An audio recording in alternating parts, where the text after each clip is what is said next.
Hey Tanya, Hi, Monica. How are you? I'm good. I've been doing a lot of research about liabilities recently. And can you please help me? Sure. What would you like to know? First of all, what is liability? Liability is something that you owe to an external party. Oh, Yeah, okay. So that means if I want to buy something and I don't have enough money, I can borrow money? that's right. So liability is something you owe to the bank. So, for example, you were just saying if you borrow money, you usually borrow money from the bank.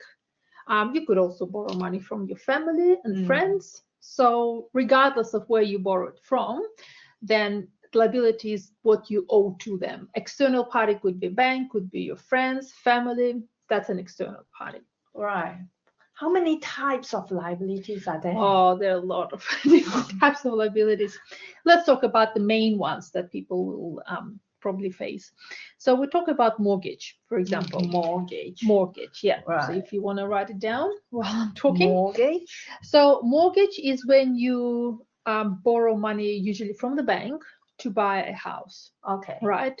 Could be a house, could be a unit, could be an apartment, whatever. So buying property. Mm. Again, you could be buying property to live in or to invest. All right. So obviously, if you borrow money for the property to live in, that's going to be an owner-occupied place.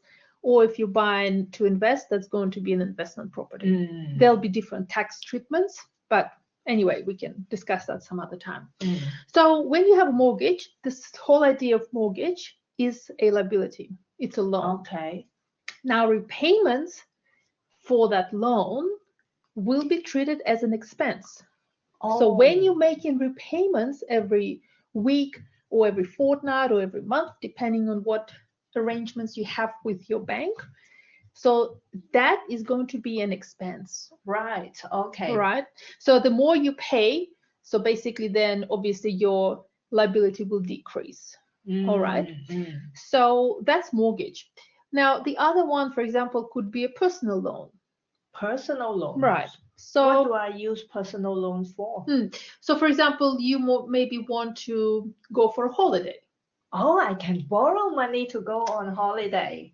Look, it wouldn't be the very sort of wise idea to do. Like, Mm, it's not the best thing to do to borrow to go for a, to finance your holiday. because I haven't got the money yet. Well, yeah, but then once you come back from the holiday, I don't think you will want to be Pay back. paying. So that's the problem.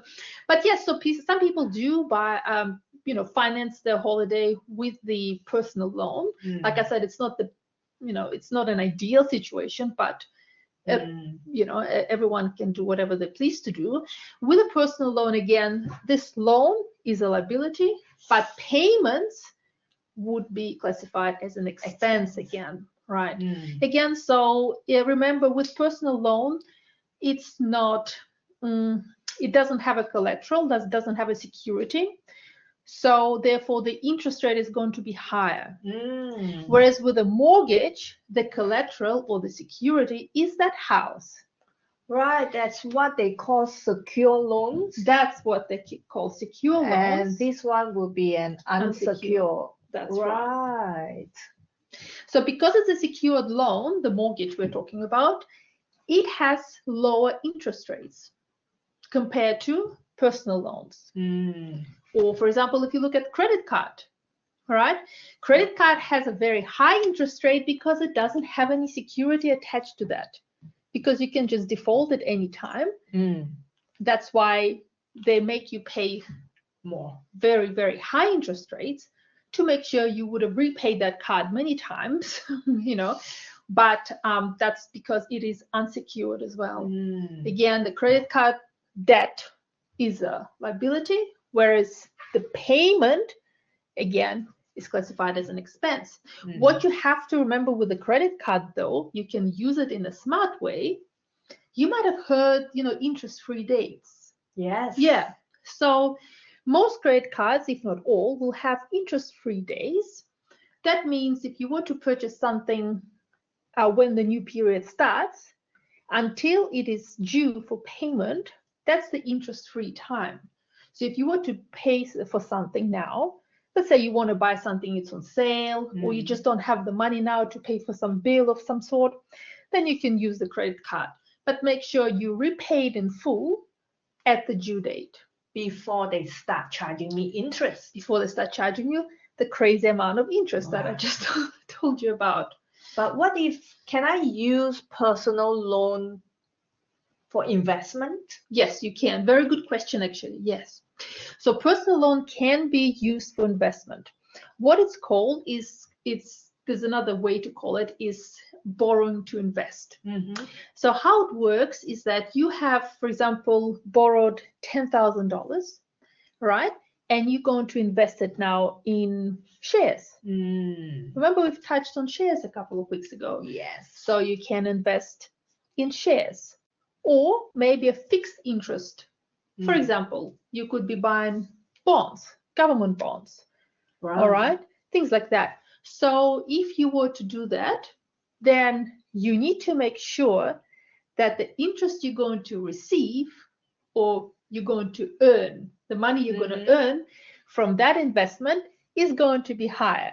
And this is the problem, that if you're going to borrow as a personal loan, it's unsecured. It's very high. The interest rate is going to be high. And if you were to invest in government bonds, they're not going to pay you enough to cover. So therefore, a lot of the people, when they do this kind of borrowing, it will be for something that's going to return very high potential return. That's probably going to be shares. I need to be very careful with the risk of borrowing. That's right. And probably need to get some good advice from professionals to do that. That's right. Because as I said, if that interest that you earn from that investment is not high enough to cover the amount that you have to pay back, then you're going to have problems. More debt. More debt. And some people even borrow against their house. So that's why you hear those stories where people lose houses. All right, especially when they're dealing with stock market. If stock market crashes, then you're not earning what you were hoping to earn. That way, you're going to have more debt. More debt. Well, I heard that people actually buy furnitures on lay-by. Is that a good idea? You can buy stuff on lay-by, of course, but lay-by is a little bit different. You have to pay a fee for lay-by. It's usually not much. And the other thing, the difference with lay-by is that you don't get the item. So whereas if you have a personal loan, you get cash, you can buy whatever you want. With credit card, you also have access to cash. With lay-by, let's say you go to Kmart, right? And you bought $300 worth of stuff. You don't have the money now, you can put it on lay-by and make repayments, regular repayments. And once you repay for it, that's when you can take home your stuff.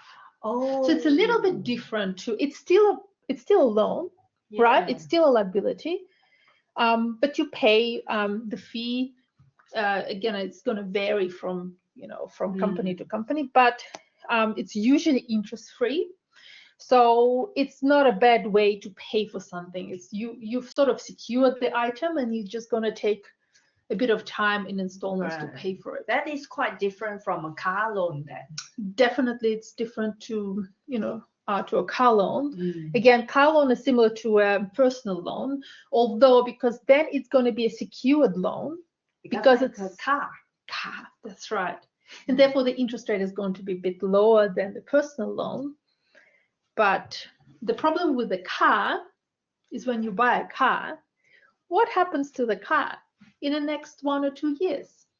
Well, the value could decrease. You're right, Monica. The value is going to go down, and then whatever money you're still owing on that car, you see, it's not going to be. So buying a car with a loan, again, it's not the best idea. It's better to save up to buy a car, or at least half of that, right? Because you're still repaying the loan. The car had gone down in value, and that's not going to be. Whereas, for example, when you buy a house, Like there are, let me explain that some loans are okay to have, some are not. Like credit card is not a good loan to have. Personal loan is not a good one, unless, look, you're borrowing, for example, for health reasons.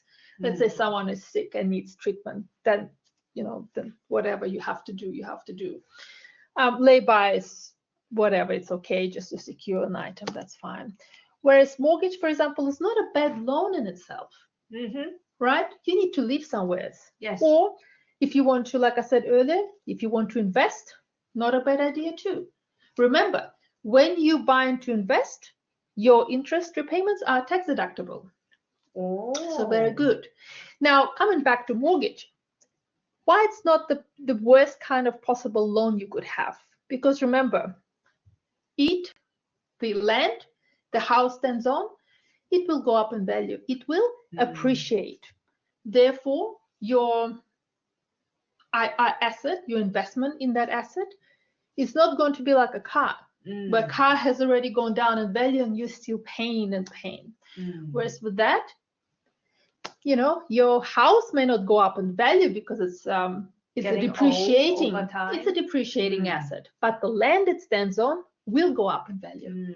Therefore, you hear a lot of the times people mistakenly think that my house gone up in value. It's not technically the house, the land value, it's the that land. holds.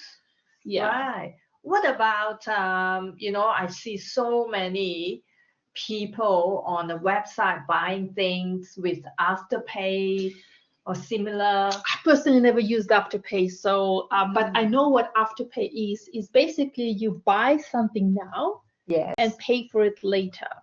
You obviously have to qualify first. They'll be checking your bank statements, to make sure you can borrow. Again, it's a liability. Repayments for that liability again is going to be your expense. There is fee. Interest rates are very high. I mean, if you can avoid it, avoid it. I think what I've learned today is that if I don't have the money, I need to be very careful with my needs and my wants.